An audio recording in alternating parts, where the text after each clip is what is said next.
What's good, YouTube? Good afternoon. On the way to STX day number 2. I'm running a little late today. I missed the first class, not even gonna lie to you. But nevertheless, we're here. So I'm about to go in here. I think we're on lunch right now, so I'm about to go eat lunch and then go to the second class that I have for today. It's second class I'm running today is a deeper look in electrical wiring diagrams. So the first one was social media, how to social media marketing the best guide. I didn't really need it too much because I kind of think I know what I'm doing. I don't know. Probably would have been good to learn from a professional, but hey, it is what it is. I think but wiring diagrams I do really need help on. It's something that I struggle with in the field, and it's something that I really don't like. So if you don't like it, it means you need to get good at it. So yeah, man, hopefully they have some good information in store for us today. They really did have some good information on the first day. Got that video, guys, coming out for you guys. But yeah, man, we're here. Let's make the best of it. SF Gaming on top. Appreciate y'all for all the love and support, man. Make sure you like, share, subscribe on the video. Yeah.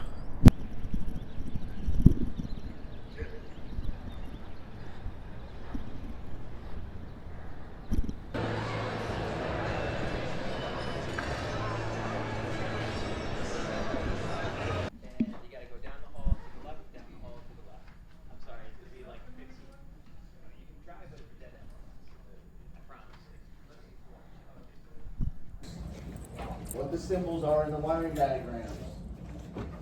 Develop some skills to confidently understand and decipher wiring diagrams. Calculate expected circuit values. That's a big one with me. I like to look at wiring diagrams without description and operation for that circuit and say that wire should have that many volts on it.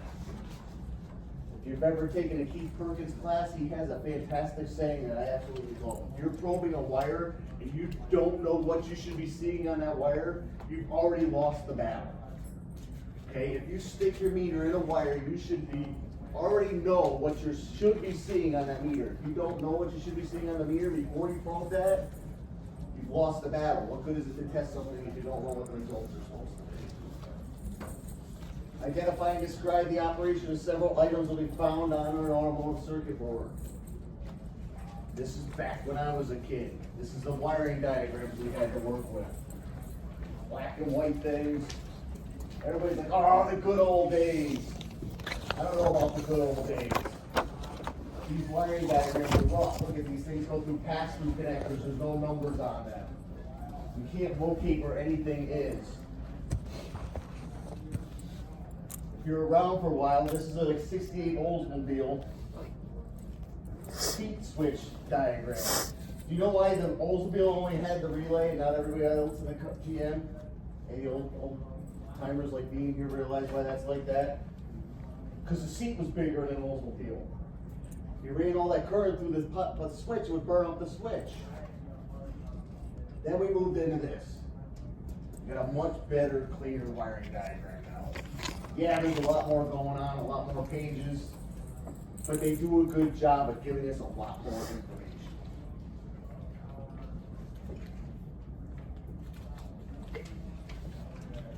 When we get done today, I want you to be able to look at a symbol like this inside of a module, and that pin coming out of that module will tell me about how much voltage you think you should be seeing on there. Right? If we didn't have a description, say pin X, connector X3, pin 8, circuit 410, the blue wire, how much voltage is on there? If we can't find that in a wiring diagram or a description operation, what should it be? Right? By the end of the day today, you'll be able to tell me that. We're going to cover a lot of OE symbols from the American manufacturers and some DIN diagrams. DINs definitely beat people up. Same thing again. We have an engine coolant temp sensor. What does that symbol mean? What are we feeding that sensor? What is the voltage? We all know about what an engine coolant temp sensor should be seeing. But how does the computer see it? How does that get calculated inside the computer? So one of the first things I'll show you, arrows back and forth. Arrows back and forth, and that's a cool temp sensor. That means things are changing. I don't know if you've ever realized this on a GM, when the resistance of the sensor hits a certain point, the 5 volts resets itself. So we'll climb up to a certain point, the voltage will go down, down, down, down, down as it gets hotter. As it gets hotter, all of a sudden it gets to a certain temperature range and it resets itself. So the voltage will jump back up and then it starts to go down again. They do that to give the sensor, the computer, more range, and when it can look at that sensor, it can give it a much more finite area to control the temperature in. That arrow just means that there's something happening in there. Something's going to switch. If you look at this, if you've never seen one, that's a typical sign for a temperature variable resistor. The square box, rectangular box resistor, we have a little arm in it, simulating something that's going to move up and down and vary the resistance in that sensor.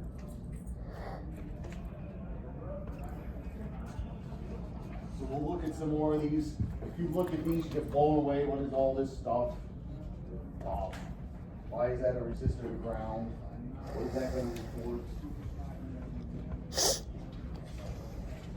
I don't know how many people in here actually work on a few GMs. I like the diagrams because they give me this stuff, and so do the DIN people. But if we look inside this module, it gives me a great clue as to what I should be seeing on this wire. We have a wire going over here.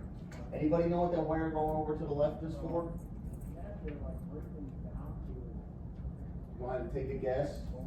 Your ground? What's that? Ground? Ground. In a roundabout way, it is a ground.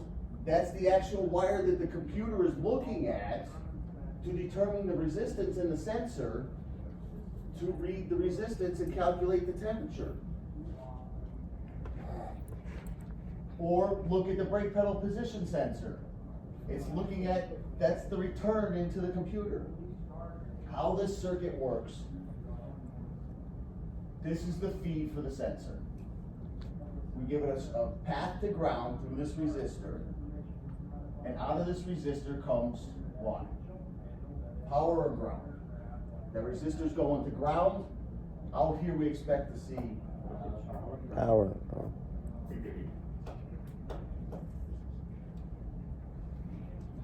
What is the expected voltage? What is that wire for? That's the return of the computer.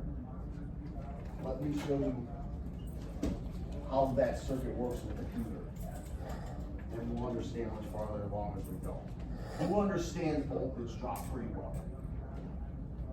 I'll be honest.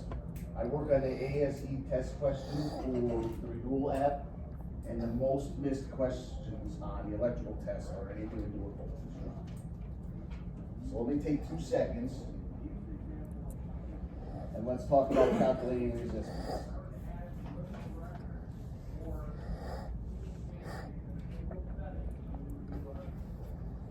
How does a meter measure resistance? If you take out your ohm meter, right, you put it across 2 items, and it checks for resistance. Resistance is the impedance, the reduction in flow through the item, right? So how does the meter read resistance? How does it calculate resistance? Amperage and current and voltage. There's actually a little ohm meter, a little Ohm's law meter built inside of your meter. It uses Ohm's law to make calculations to give you reports. I can't check resistance. This right here, the Devo hat upside down. What is it? Ground. Ground. Internal ground. Internal ground. External grounds look like what? Pitchforks. If I have a ground that's going right to a fender, it looks like that. If I have a reference ground, it looks like that. That means that this ground right here is a chassis ground. So if I come out of here I apply voltage here. This is a ground going down to here. What is over here? If I have grounds, I need what? Positive. So that's going down into this sensor.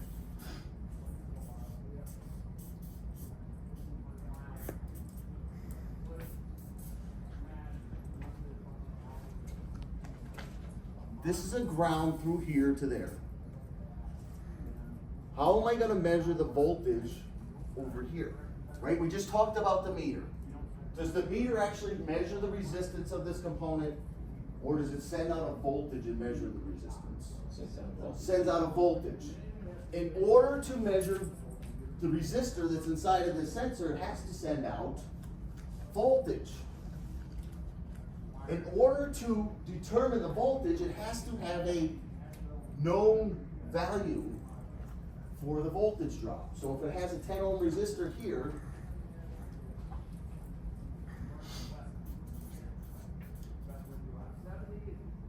and I'm putting out 5 volts there, I can determine what there. What's that going to change? My voltage or my current? Current. It's going to change my current. Down here is what?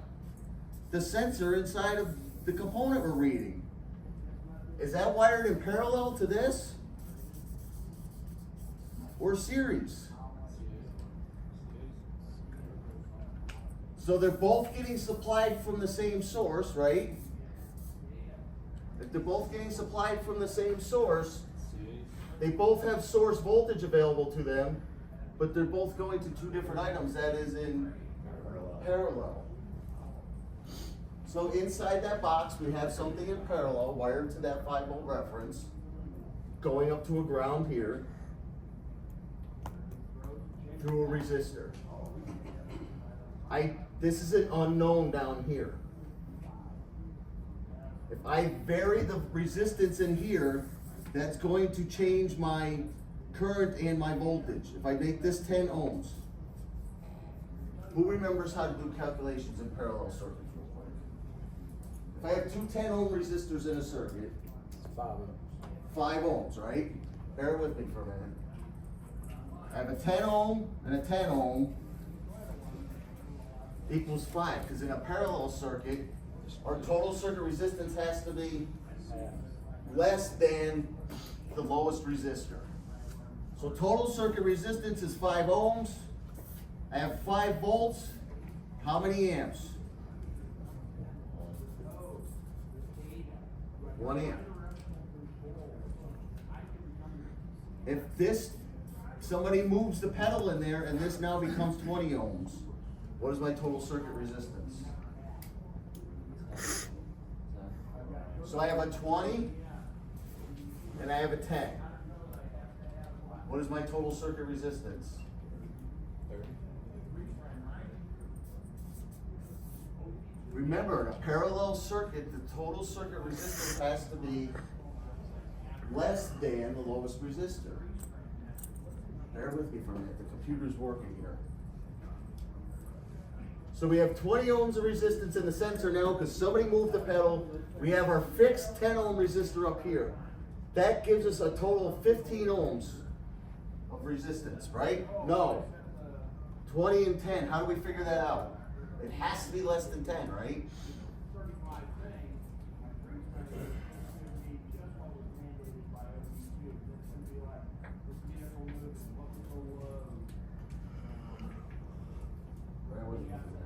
Who has an iPhone? Open your calculator. I don't think this is a very good class yesterday. I'm sorry.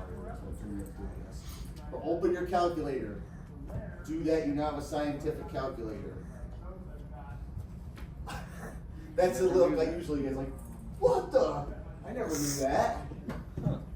So if you want to find the inverse of a number, you want to invert a number. If you punch in that number, 5 ohms, you see the 1x all the way over on the left in the middle? 1 over x all the way over in the middle. If you punch in a number and hit that 1 over, that finds the inverse of that number. To figure out total circuit resistance in a parallel circuit, we need to know what the inverse of each one of these resistances is. So we have 20 ohms right in here. So do me a favor, hit 20, 1x. 0.05.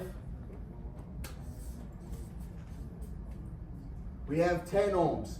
Do me a favor, hit 10, 1x. 0.1.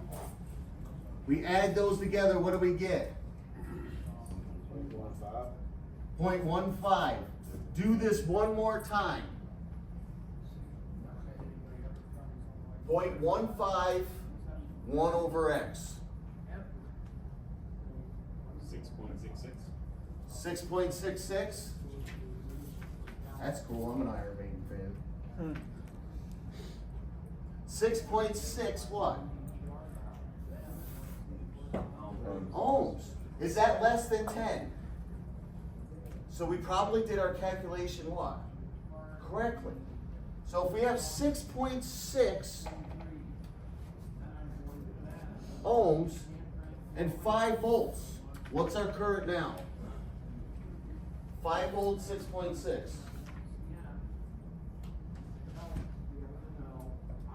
2.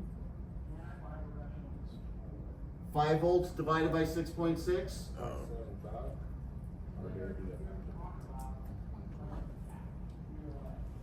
5 volts divided by 6.6.75. What?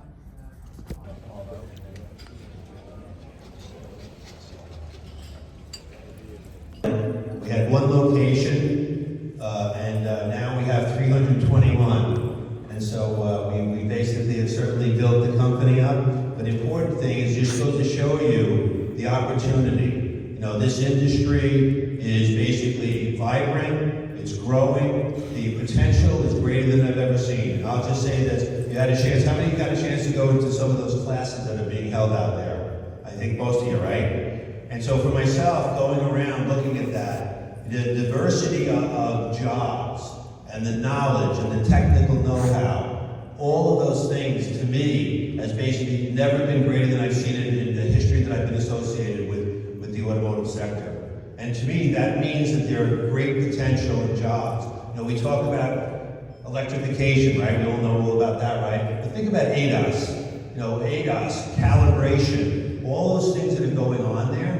There are so many particular specialties that are in the industry that never were there before. I'll just say that. You know, I used to be pretty good with a socket wrench and so forth, but I tell you right now, after going into some of those classes, I was shocked to realize how little I knew about today's technology, even though I sell a lot of parts, that's all I'm going to say. But the bottom line is that, you know, for all of you here, there's a tremendous, basically, ability to really end up having a lucrative career. And I really mean that. And that's the reason why, you know, we sponsored you to be here, because the industry needs, basically, talent. And it means we need your talent. And that's really an important part of it. As long as I've been in the industry, there's been shortage of technicians from the first year I've been in the business to basically all the way up to now. And the bottom line is, that's why, if you think about it, 25 years ago, you know, we started the World Pack Training Institute. And because we knew all along that there was always a shortage, and technology was being developed at such a rapid pace, that we said, look, we need to make sure our customers are ready to basically end up dealing with the complexities of the repairs. Not only the cars that's coming into their shop today, but the ones that are coming in tomorrow, and always being prepared for it. That's the reason why we have the Supply and Training Expo every 2 years. And Rob Morrell and his team, you know, building out the curriculum, everything that shop owners need to basically be certainly, what I would say, very successful. But it starts with the technical expertise that you're able to deal with. And that's why we have this event, right? And we do training all year long, by the way, not just this. This is kind of like the industry's largest training event, as you probably might have heard. And as you said, we had it where, you know, we're sometimes capped on how many people can come to it, and we just can't have the accommodations to fit them. But we sold out, obviously, all of the rooms here. But the fact of the matter is, each year it gets larger and larger and larger, because everybody understands how how important training truly is. And we feel it's our job to continue doing that. I can tell you, we don't have a lot of competitors who put that kind of effort into doing this. But for us, we're in the business of selling cars. That's our main business. But what we're really in the business for is making sure that we make our customers basically successful. The eats.